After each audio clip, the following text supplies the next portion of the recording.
8월 17일 주일 밤예배를 시작하도록 하겠습니다. 땅과 거기에 충만한 것과 세계와 그 가운데 사는 자들은 다 여호와의 것이로다. 여호와께서 깃털을 바닥에 세우시며 강물 위에 건설하셨도다. 여호와의 산에 오를 자가 누구며 그의 거룩한 곳에 설 자가 누구인가. 곧 손이 깨끗하며 마음이 청결하며 뜻을 허탄한 데 두지 아니하며 거짓 맹세하지 아니하는 자로다. 그는 여호와께 복을 받고 구원의 하나님께 의를 얻으리니 이는 여호와를 찾는 족속이요 야곱의 하나님의 얼굴을 구하는 자로다. 아멘. 저희들을 창세전에 택정하시고 여기까지 인도해 주신 주님 감사드립니다. 오늘 예배 가운데 임재하여 주시고 예배가 신령과 진정으로 드려지는 예배가 되게 하여 주시옵소서. 이 모든 말씀 거룩하신 예수님의 이름으로 기도드립니다. 아멘. 사도신경 하시겠습니다. 전능하사 천지를 만드신 하나님 아버지를 내가 믿사오며 그의 아들 우리 주 예수 그리스도를 믿사오니 이는 성령으로 잉태하사 동정녀 마리아에게 나시고 본디오 빌라도에게 고난을 받으사 십자가에 못 박혀 죽으시고 장사한 지 사흘 만에 죽은 자 가운데서 다시 살아나시며 하늘에 오르사 전능하신 하나님 우편에 앉아 계시다가 저리로서 산자와 죽은 자를 심판하러 오시리라. 성령을 믿사오며 거룩한 공예와 성도가 서로 교통하는 것과 죄를 사하여 주시는 것과 몸이 다시 사는 것과 영원히 사는 것을 믿사옵나이다. 아멘. 찬송가 383장입니다. 눈을 들어 산을 보니 도움 어디서 오나 천지 지은 주 하나님 나를 도와주시네. 나의 발이 실족지 않게 주가 깨어 지키며 택한 백성 항상 지켜 길 보호하시네. 도우시는 하나님이 내게 그늘 되시니 낮의 해와 밤의 달이 너를 상치 않겠네. 내게 hor을 주지 않고 오늘 보호하시며 너의 출입 지금부터 영영 인도하시리. 아멘. 기도하겠습니다. 여호와께 감사하고 그의 이름을 불러 아뢰며 그가 하는 일을 만민 중에 알게 할지어다. 그에게 노래하며 그를 찬양하며 그의 모든 기이한 일들을 말할지어다. 그의 거룩한 이름을 자랑하라. 여호와를 구하는 자들은 마음이 즐거울지로다. 여호와 그 능력을 구할지어다. 그 얼굴을 항상 구할지어다. 아멘. 천지 만물을 지으신 전능하신 하나님 아버지, 어리석고 보잘것없는 저희들을 전혀 삼으시고 아버지의 기뻐하시는 자를 사랑하게 하시는 참으로 감사합니다. 전능하신 하나님 아버지, 세상은 어지럽고 온갖 일들이 다 일어나고 있고 아버지 그럼에도 불구하고 우리나라 대한민국을 이만큼 지켜주셔서 참으로 감사드립니다. 전쟁으로부터 재난으로부터 온갖 어려운 일들이 많을지라도 아버지 하나님께서는 이 나라를 지켜주시고 오늘날까지 아버지 하나님께서 보호하여 주셨습니다. 전능하신 하나님 아버지, 그동안에 어려운 일이 있었사오니 용서하여 주시고 아버지 하나님 기뻐하신 나라로 이 민족이 될 수 있도록 도와주시옵소서. 열매고들 중대한 시대에 당신이 사랑하는 종 열매고들 말씀을 들고 강단에 세우셨으니 천금 같은 그 귀한 열매들이 넉넉히 나올 수 있기를 간절히 소원하옵고 이 모든 말씀 억만 죄악 가운데서 우리를 구원하여 주신 예수 그리스도 이름으로 기도드리옵나이다. 아멘. 오늘 함께 하실 하나님의 말씀은 시편 32편 1절에서 11절까지 말씀입니다. 1절에 10편 32편 1절에서 11절입니다. 교독을 하겠습니다. 제가 먼저 읽겠습니다. 허물의 사함을 받고 자기의 죄가 가려진 자는 복이 있도다. 마음에 간사함이 없고 여호와께 정직을 행하지 아니하는 자는 복이 있도다. 내가 입을 열지 아니할 때에 종이를 신음함으로 내 뼈가 쇠하였도다. 주의 손이 주야로 나를 들으시오. 내 진이 빠져서 여름 가뭄에 마름같이 되었나이다. 내가 이르기를 내 허물을 여호와께 자복하리라 하고 주께 내 죄를 아리고 내 죄악을 숨기지 아니하였더니 곧 주께서 내 죄악을 사하셨나이다. 이로 말미암아 모든 경건한 자는 주를 만날 기회를 얻어서 주께 기도할지라. 진실로 홍수가 범람할지라도 그에게 미치지 못하리이다. 주는 나의 은신처이오니 환난에서 나를 보호하시고 구원의 노래로 나를 두르시리이다. 내가 내 갈 길을 가르쳐주고 너를 주목하여 훈계하리로다. 너희는 무지한 말이나 노새같이 되지 말지어다. 그것들은 자갈과 굴레로 단속하지 아니하면 너희에게 가까이 가지 아니하리로다. 악인에게는 많은 슬픔이 있으나 여호와를 신뢰하는 자에게는 인자하심이 두르리로다. 너희 의인들아 여호와를 기뻐하며 즐거워할지어다. 마음이 정직한 너희들아 다 즐거이 외칠지어다. 아멘. 찬송 85장입니다. 구주를 생각만 해도 이렇게 좋거든. 주 얼굴 배울 때야 얼마나 좋으랴.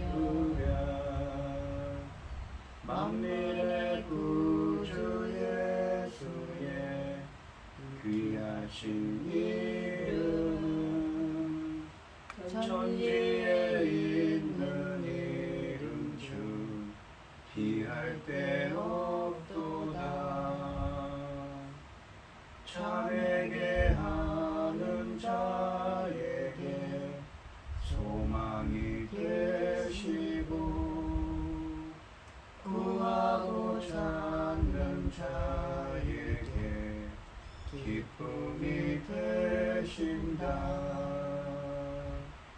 예수의 넓은 사랑을 어찌다 말하랴. 주 사랑 받은 사람아 그 사랑 알도다. 사랑의 구주 예수여 내 기쁨 되시고 이제로부터 영원히 영광이 되소서. 아멘. 오늘 본문 말씀의 제목은 회개, 정직한 자들의 고백입니다. 이 오늘 본문 말씀에 보시면 의인, 그러니까 11절 말씀에 나오는 정직한 자들인 의인은 본문에서 말하는 의인이 누구인가 하면 자신이 저지른 그 잘못, 죄들을 하나님께 아뢰고 회개하는 자, 그리고 그래서 하나님께 용서받는 자, 그 사람이 바로 의인이라고 본문에서는 말씀하십니다. 다른 말로는 또 경건한 사람이라고 또 표현하고 있지요. 이 시편 32편 말씀은 자신을 깊은 고통으로 몰아넣었던 죄를 회개하여 용서받은 다윗이 그것을 간증하면서 하나님께 감사드리고 회중들에게 교훈하는 시편입니다. 바울은 이 시의 일부를 로마서 4장 7절에서 8절 말씀에서 인용합니다. 그러므로 이 시에서 의인은 회개하는 사람이며 악인은 회개하지 않는 사람으로 묘사되고 있습니다. 1절과 2절 말씀에 보시면 허물의 사함을 받고 자신의 죄가 가려진 자는 복이 있도다. 마음에 간사함이 없고 여호와께 정죄를 당하지 아니하는 자는 복이 있도다라고 말씀하십니다. 1절과 2절 말씀에서 다윗은 하나님으로부터 죄를 용서받은 사람의 복을 선언하고 있습니다. 다윗이 자신의 경험을 통해서 배운 것으로 이 시편의 핵심적인 교훈을 요약하고 있습니다. 1절과 2절 말씀은 각각 히브리 원문으로 복이 있도다 라는 의미를 가진 감탄사로 시작합니다. 1절과 2절 말씀은 누구든지 여호와께 죄 용서를 받은 자가 복이 있는 사람이라고 말씀하십니다. 이 반복적으로 1절과 2절에서 반복적으로 등장하는 죄와 관련된 표현들인 허물과 죄와 간사함 등은 구체적인 죄의 측면들도 보여주면서도 죄의 총체성을 드러내고 있습니다. 또한 사함을 받다, 가려지다, 여호와께 정죄를 당하지 않는다라는 표현들은 죄 용서의 주체이신 여호와와 그분의 한량없는 용서를 강조하는 것이기도 합니다. 1절 말씀해 보시면 허물의 사함을 받고 자신의 죄가 가려진 자는 복이 있도다라고 하십니다. 여기서 가려졌다라는 표현은 하나님에 의해서 죄가 가려지는 은혜로운 속죄를 의미합니다. 2절 말씀에서 간사함으로 마음에 간사함이 없고 라고 할 때 이 간사함으로 번역된 히브리어는 사실 어떤 의미냐면 속임수, 거짓, 배반 등을 의미하는 단어입니다. 앞에서 열거한 죄악의 대표적인 예를 보여주고 있습니다. 마음의 간사함, 그러니까 거짓과 속임수가 없다는 것은 이 용서받기 위해 하나님 앞에 진심으로 회개하며 죄 용서를 받은 결과로 거짓 없이 하나님의 뜻을 행할 수 있게 된 상태를 가리키는 것입니다. 그러니까 마음에 거짓이 없게 됐어요. 왜요? 배반이 없게 됐어요. 왜요? 하나님께 자신의 죄를 고백하고 이 시편에서는 그 하나님께 용서받은 상태를 의미하는 것이죠. 또한 정죄를 당하지 않는다는 표현은 재판장이신 하나님이 유죄라고 판결하시지 않는 것을 의미합니다. 바울은 로마서 4장 6절로 8절 말씀에서 1절과 2절 말씀을 인용하면서 조건 없이 죄를 용서하시는 하나님의 은혜를 강조하고 있습니다. 다윗은 이제 1절과 2절 말씀에서 선언한 죄 용서받은 자의 복의 예로서 자기 경험을 간증합니다. 3절과 4절 말씀은 죄를 고백하지 않았을 때의 고통을 이야기하고 5절 말씀은 죄를 고백했을 때의 용서받은 행복을 노래하고 있습니다. 그러니까 이 시편에서는 무엇이냐면 다윗 자신이 지은 죄를 하나님께 무엇입니까? 고백하고 용서받은 사건에 대한 이야기를 하고 있다는 것이죠. 근데 3절과 4절은 먼저 죄를 고백하지 않았을 때 받았던 고통에 대한 이야기를 합니다. 3절과 4절 말씀해 보시면 내가 입을 열지 아니할 때, 그러니까 입을 열지 않았다는 것은 무엇입니까? 회개, 주님께 자신의 죄를 고백하고 회개하지 않았을 때 종일 신음함으로, 이 신음이라는 것은 이 외치는 것입니다.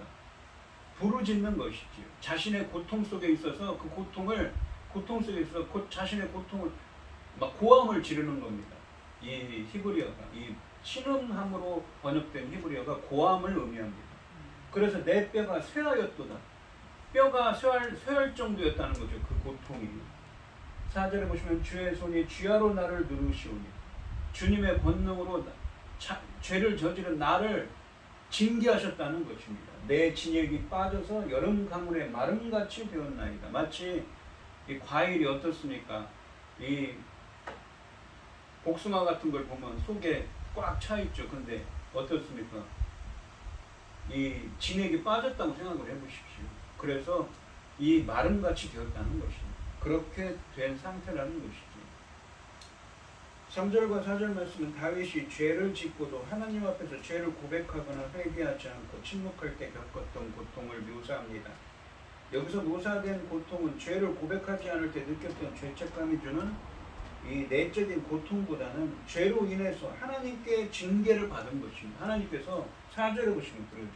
주의 손이 쥐하로 나를 누르시오니, 하나님의 징계를 의미합니다. 심적으로나 육체적으로 당한 극심한 고통을 의미하고 있습니다. 3절 말씀에서 다윗은 이 종일 고통 때문에 신음 가운데 있었다고 말하고 있습니다. 신음으로 번역된 단어는 고통스러워서 지르는 비명을 의미합니다. 이 단어는 사자의 포효 소리로도 사용되는 단어입니다. 그러니까 고함을 지른다는 것이죠. 이 비명, 고함을 의미합니다. 그리고 다윗은 뼈가 쇠했다고 합니다. 뼈가 대표하는 신체 전체나 이 다윗 자신의 전 존재가 해체되거나 달아 없어지는 것처럼 극심한 고통을 당하고 있다는 것입니다. 이 3절 말씀의 묘사는 과장되었기는 하지만 얼마나 고통이 극심했는지 말하고 있습니다. 이 4절 말씀을 보시면 주의 손이 주야로 나를 누르시오니 내 진액이 빠져서 여름 가운데 가뭄에 마름같이 되었나이다 라고 하십니다. 이 3절 말씀에서 말한 고통이 여호와의 심판에 의한 것이었기에 더 고통스러웠음을 비유적으로 묘사합니다. 그러니까 이 다윗이 자신이 저지른 큰 죄 때문에 하나님으로부터 징계를 받았다는 거죠. 그 징계가 얼마나 극심했으면 이 자신이 고함을 지르고 자신의 전 존재가 무너지는 것 같다는 것입니다. 3절 말씀에서 종일이라고 한 것이 이제는 주야로 이 연장되었습니다. 먼저 다윗은 극심한 고통 가운데서 한순간도 쉬지 않고 하나님의 진노와 징계의 손이 자신을 무겁게 내리누르는 것을 경험했다고 탄식합니다. 그래서 다윗은 자신의 기운이 빠져서 과일이나 나무가 여름의 건조한 열기에 물기를 상실하여 바짝 마르듯이 되었다고 회상하고 있습니다. 여기서 진액으로 번역된 이 히브리어는 민수기 11장 8절에서만 이 구약 성경에서는 나오는 단어인데 거기서는 과자로 번역되어 있습니다. 그런데 여기서는 기력이나 기운에 대한 비유적인 표현으로 사용되고 있습니다. 5절 말씀을 보시면 내가 이르기를 내 허물을 여호와께 자복하리라. 그러니까 이제는 더 이상 그 고통을 하나님의 징계를 견딜 수가 없었습니다. 자신의 전 존재가 자신의 뼈가 쇠하는 것 같은 자신의 전 존재가 내려앉는 것 같은 고통에 비명을 지르고 더 이상 견딜 수 없어서 자신의 죄를 자복할 수밖에 없었던 거죠. 주께 내 죄를 아뢰고 내 죄악을 숨기지 아니하였더니 곧 주께서 내 죄악을 사하셨나이다. 하나님께서 용서해 주셨다고 표현합니다.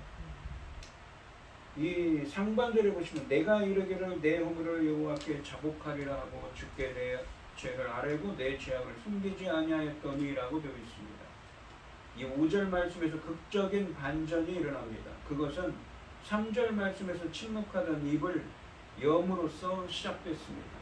다윗은 여호와께 감사드리는 형식을 취하여 간증합니다. 침묵됐을 때 고통당하던 다윗이 잘못을 자백하기로 다짐했고 그것을 실행에 옮겼다고 말하고 있습니다. 하반절에 보시면 곧 주께서 내 죄악을 사하셨나이다 라고 말합니다. 자신이 허물을 자백하고 죄를 아뢰고 죄악을 숨기지 않았을 때 여호와께서 기적과 같이 자신의 죄를 용서하셨다고 고백합니다. 1절과 2절 말씀에서 죄 용서에 대한 표현이 3번 나온 것과 대칭을 이룹니다. 1절과 2절 말씀에서 사용된 죄에 대한 용어들을 다시 모두 사용하면서 모든 죄를 하나님께 고백하는 것이 얼마나 중요한지 또한 강조하고 있습니다. 이런 점은 잠언 28장 이 13절 말씀의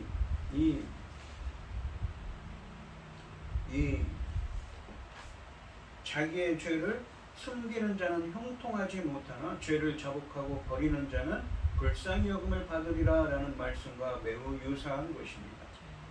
여기서 자백하도록 번역된 히브리어는 누군가에게 무엇을 알게 하다는 의미이고 아뢰다 라는 말은 죄에 대한 고백과 진심 어린 회개를 의미하는 말씀입니다.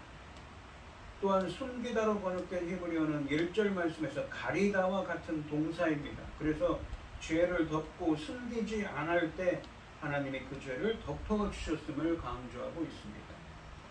하반절에 곧 주께서란 표현은 용서의 즉각성을 강조하고 용서의 주체가 하나님이심을 또한 말을 부각시키고 있습니다.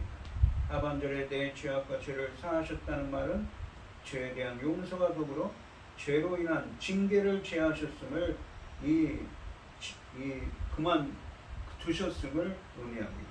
죄의 고백과 회개에 대한 하나님의 온전한 용서를 강조하고 있습니다. 그러니까 이제까지 보시면 다윗은 자신이 저지른 죄에 대해서 하나님의 징계를 당하고 있었는데 고함을 치고 자신의 전 존재가 무너져 내리는 것 같았는데 하는 수 없이 드디어 5절에 와서는 자신의 죄를 자복할 수밖에 없었습니다.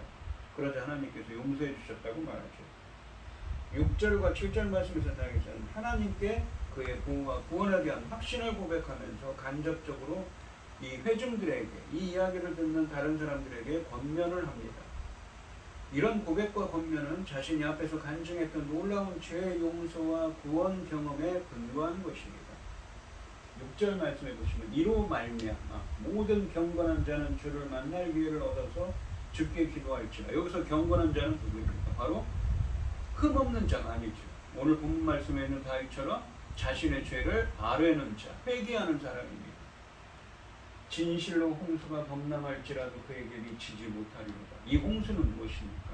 하나님의 징계로 말미암아서 고와 비명을 지를 정도의 징계를 당하고 있죠. 자신의 전 존재가 무너져 내릴 것 같다고 합니다. 여기서는 그것이 홍수라는 것이죠. 그래서 하나님이 내렸던 징계를 더 이상 내리지 않고 그치셨다는 의미입니다. 상반절에 보시면 이로 말미암아 모든 경건한 자는 주를 만날 기회를 얻어서 주께 기도할지라. 6절 말씀을 시작하는 이로 말미암아라는 구절은 3절부터 5절까지 말씀에서 고백한 경험을 가지고 하나님께 말씀드린다는 의미입니다.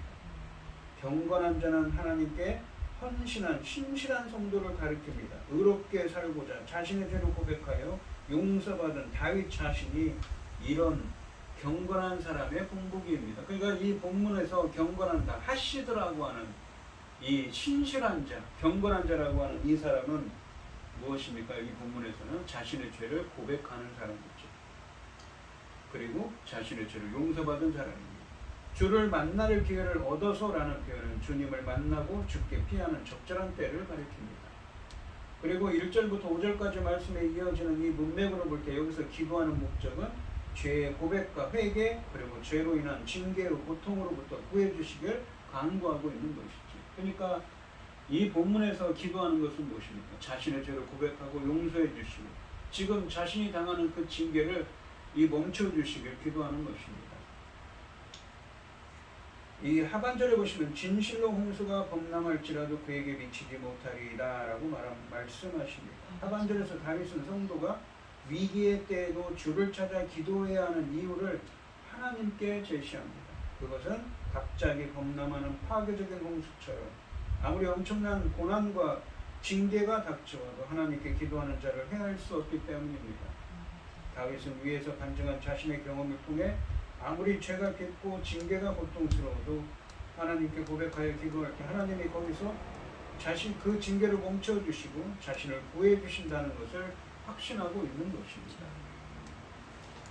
7절 말씀을 보시면 주는 나의 은신처이오니 환난에서 나를 보호하시고 구원의 노래로 나를 두르시리이다 라고 말합니다.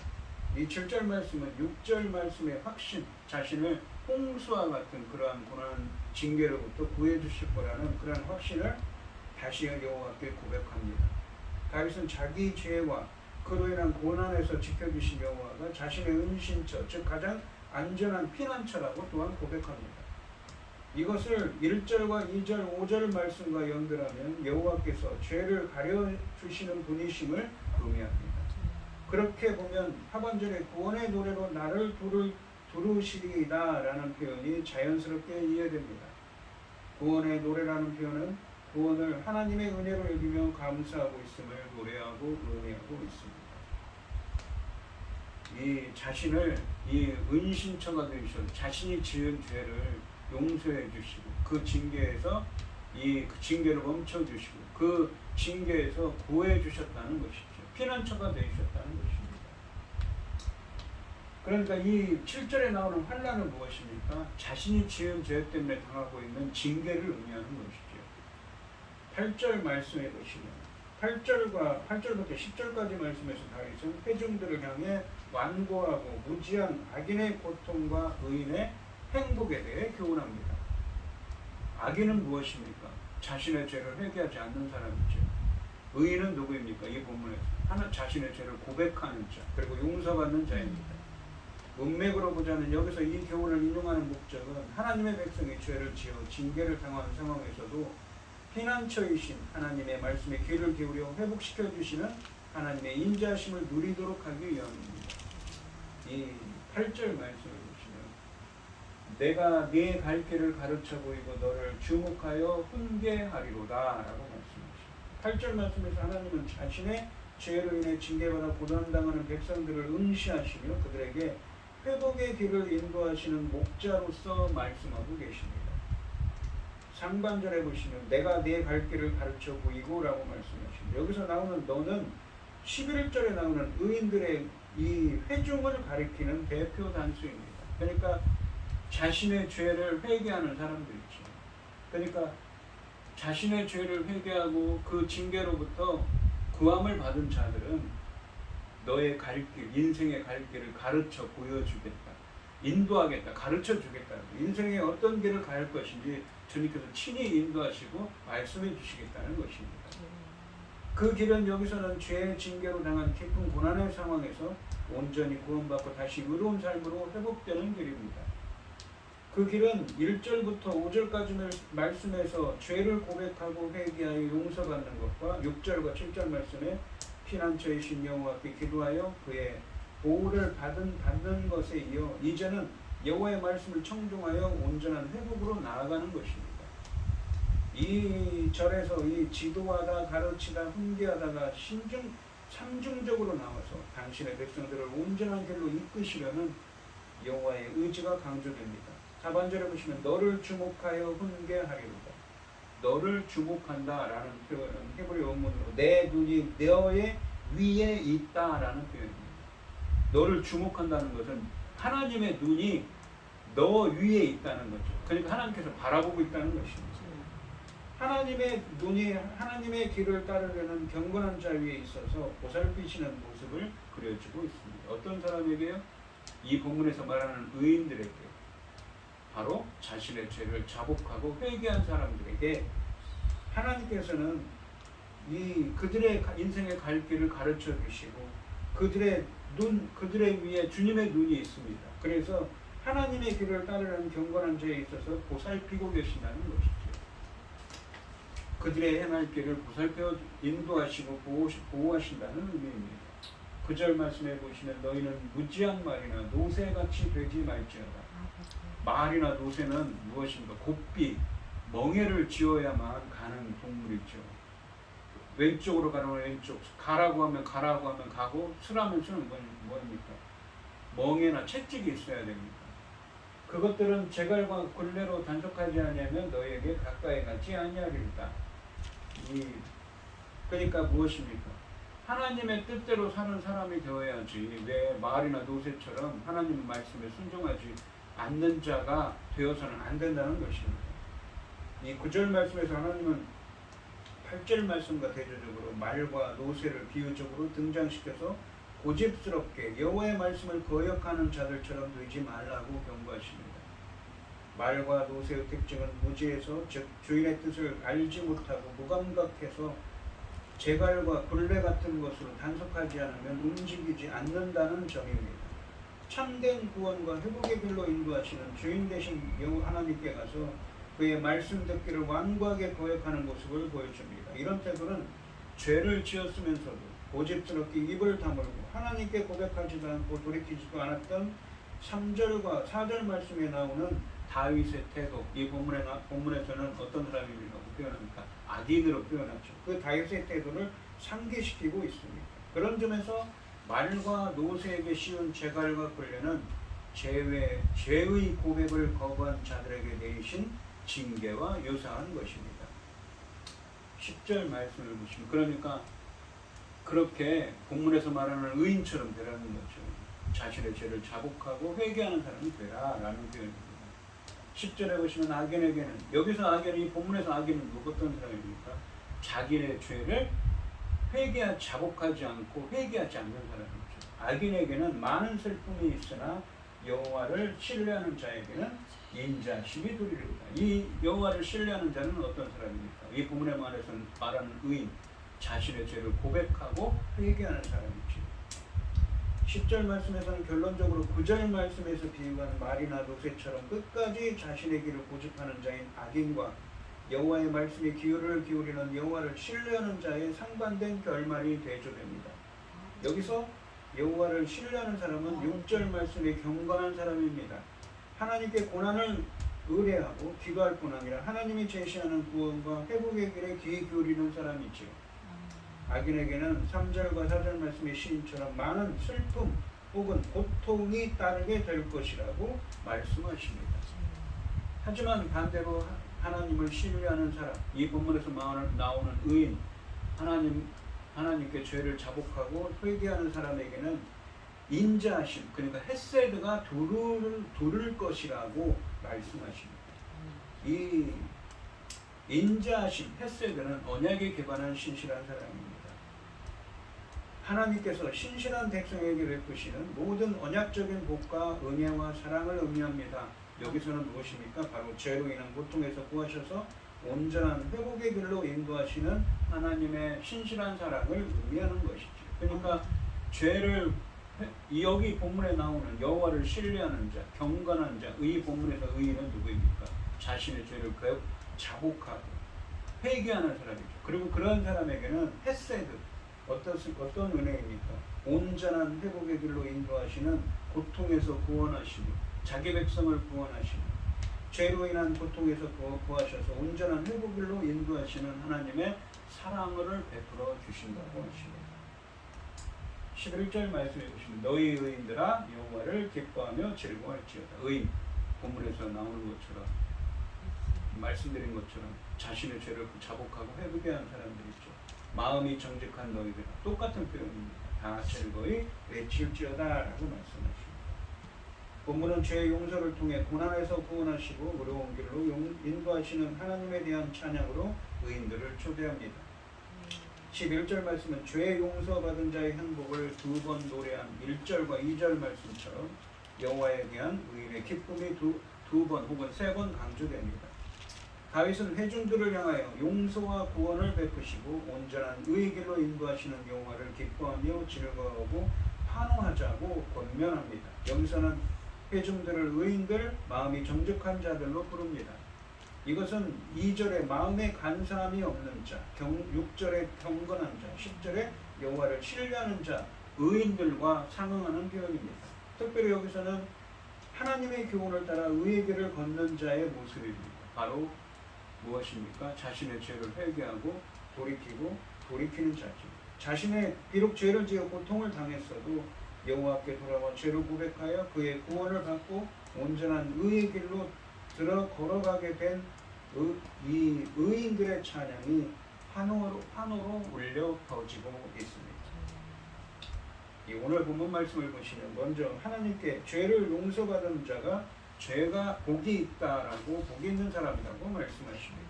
다윗은 죄를 짓고도 하나님 앞에서 죄를 고백하거나 회개하지 않고 침묵했을 때 엄청난 고통, 그러니까 하나님의 징계를 겪었다고 고백합니다. 여기서 묘사된 고통은 죄를 고백하지 않을 때 느꼈던 죄책감이 주는 내적인 고통보다는 죄로 인해서 하나님께 징계를 받아 육체적으로나 심적으로 당한 극심한 고통을 의미합니다. 다윗은 극심한 징계 가운데서 한순간도 쉬지 않고 하나님의 진노와 징계의 손이 자신을 무겁게 내리누르는 것을 경험했다고 탄식합니다. 다윗은 자신의 기운이 빠져서 과일이나 나무가 여름에 건조한 열기에 물기를 상실하여 바짝 마르듯이 되었다고 회상하고 있습니다. 침묵했을 때 고통당하신 다윗은 비로소 잘못을 자백하기로 다짐했고 그것을 실행에 옮겼다고 말합니다. 그러자 곧 하나님이 자신의 죄를 사했다고 또한 표현합니다.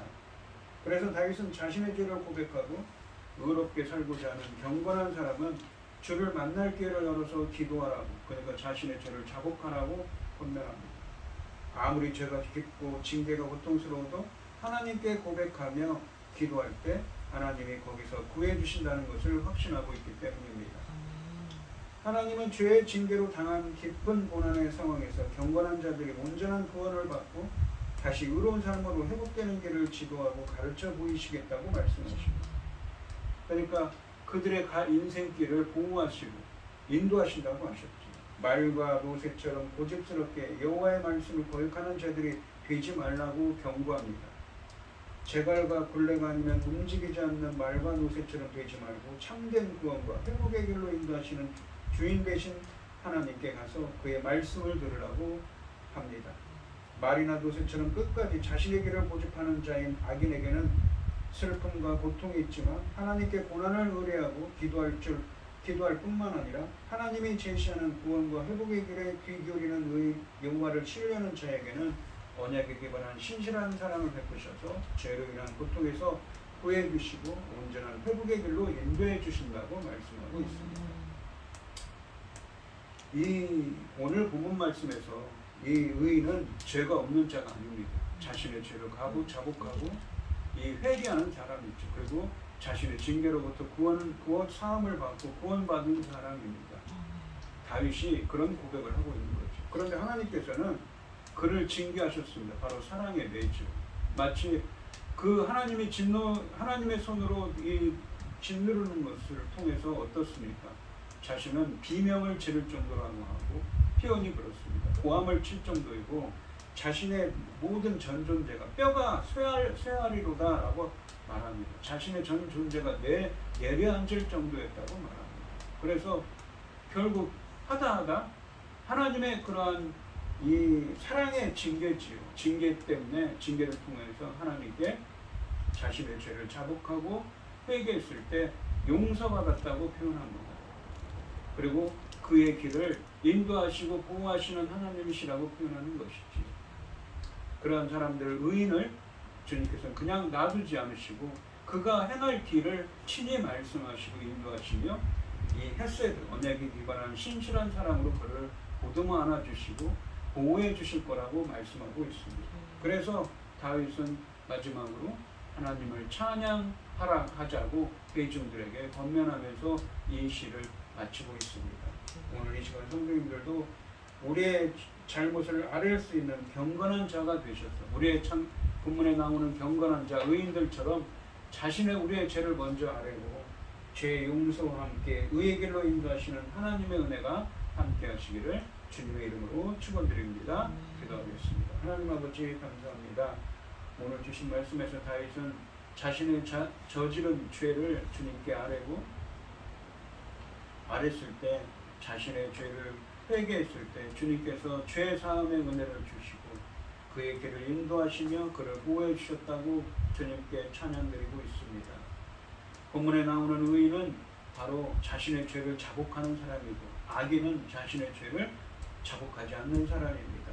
저희들도 우리가 잘못한 것이 있다면 주님께 자복하고 본문에 있는 것처럼 주님의 은혜를 체험할 수 있는 경건한 자가 되어서 죄 용서와 함께 의의 길로 인도하시고 보호하시는 주님의 은혜를 체험할 수 있도록 주님 역사하시고 함께하여 주시옵소서.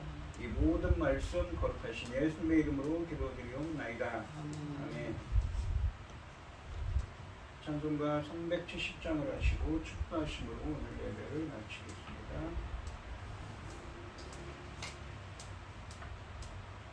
주 안에 있는 나에게 딴 근심이 있으랴 십자가 밑에 나가 내 짐을 끌었네. 주님을 찬송하면서 할렐루야 할렐루야 내 앞길 멀고 험해도 나 주님만 따라가니 그 두려움이 변하여 내 기도 되었고 전날의 한숨 변하여 내 노래 되었네. 주님을 찬송하면서 할렐루야